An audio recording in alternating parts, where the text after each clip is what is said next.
I supplement omega-3s by using hemp and flaxseed oils, as well as sunflower and pumpkin seed in my diet.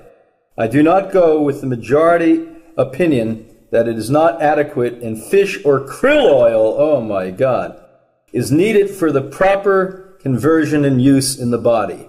What can you tell me about this? Well, I can tell you that the boys and girls that sell fish and krill oil are making a lot of money. In all the years I've done this work, I've never seen such a sham job as I have with the use of so-called northern cold water fish oil that's as pure as your mother's shining eyes. Forget it. And this krill oil, little dying, dead, minuscule shrimp, is another sham. And let's address each of these. Anyone that would tell you that you need to have an animal source oil is ignoring what I'm going to be publishing in the next 3 months, and quite possibly will be on national television here in the United States by this summer. That all animal-based oils, such as fish and krill, become rancid within a very short time. All rancid oils cause cancer. Not because I say so, because all of the medical literature of any value for the last 45 to 50 years has said so. Not because I say so, because I've watched what happens with people on this so-called healthy fish oil. Not because I say so, because every research study that I literally have read that have anything to do with heavy metal toxins and poisoning, including mercury and fish, show you that consumption of any fish, and certainly including the oil, expedites the development of these heavy metal toxins in the body.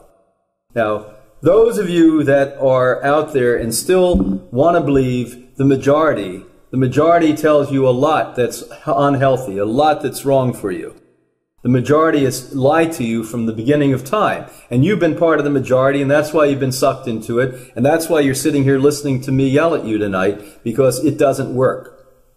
And now let's go back to the real literature that's being done on such things as flax oil. The New England Journal of Medicine, which obviously prints a lot of propaganda, occasionally prints something that's real. They just finished a 5-year study that was published about 5 months ago, literally showing that the same benefits that are purported to come from fish and krill oils certainly come without the risk from flax oil. Better yet today, if we can get sprouted flax, which is quite a bit more bioavailable and digestible, and throw a little bit of that sprouted flax on our salads or in our drinks, it would be a much better source than even the oil itself. Now, up above that is hemp. Hemp oil is remarkable and has the most balanced of any oil, and even the proponents of fish oil will tell you it's more balanced than what they have in fish oil. And hemp, as well as flax oil, when you buy it, buy very small amounts of it, because all of these omega-3, 6 oils, 9 oils, etc. are very volatile and can oxidize quick. The one that oxidizes the most is fish. Now let's use some common sense. I've given you the science on it. Common sense prevails if you've ever fished yourself, forgive yourself, and if you've ever been around people who fish. You take that poor creature out of the water, and within a matter of 20 or 30 minutes, it starts to stink. Why? Because its flesh and oil is decomposing. That alone should get you to understand everything I've just told you is vividly true.